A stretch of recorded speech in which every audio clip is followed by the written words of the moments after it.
The Trump administration is inching closer to trade deals with some of its most important economic partners. As the president just said, he's ending talks with one of our neighbors. China and the U.S. have confirmed the details of a trade framework. It comes after officials from both sides recently met in Geneva and London. And following the NATO summit this week, the European Union says it intends to buy more American products. Joining us now, NBC News senior business correspondent Christine Romans. Christine, first, walk us through these updates involving China, the EU, and now Canada.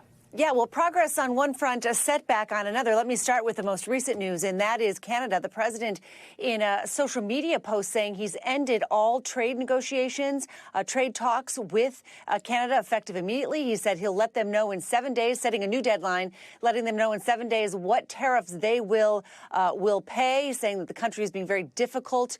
And so this is really a setback in what looked like it was an improving trade situation there with America's neighbor to the north. At the same time, progress on the trade front with China. The president yesterday saying that he had signed a deal, the White House clarifying that basically that they would implement a framework, but that the U.S. would allow, China would allow rare earth exports to the U.S., and the U.S. would ease some restrictive measures on China, including maybe some high-tech exports and student visas. So there had been so much optimism about going in the right direction, and then this latest twist with Canada has got markets wobbling a little bit. And Christine, another twist, because it all comes as the Trump administration is less than 2 weeks away from its self-imposed trade deal deadline. But now some members of the administration and the president himself suggesting that deadline could be pushed back, right? Yeah, this is that famous 90-day deadline. The president, when he was in the Rose Garden, in April, announced big tariffs on all kinds of countries and then paused them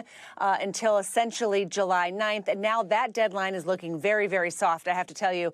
It doesn't look like there will be a whole raft of new announcements on July 9th of big tariffs on a bunch of countries. That's at least what the going conventional wisdom is on Wall Street. One of the reasons why the stock market has recovered so much of its late spring declines, because they think the president is backing away from the most severe of his trade threats.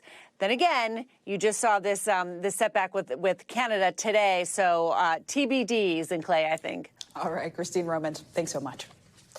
We thank you for watching. And remember, stay updated on breaking news and top stories on the NBC News app or watch live on our YouTube channel.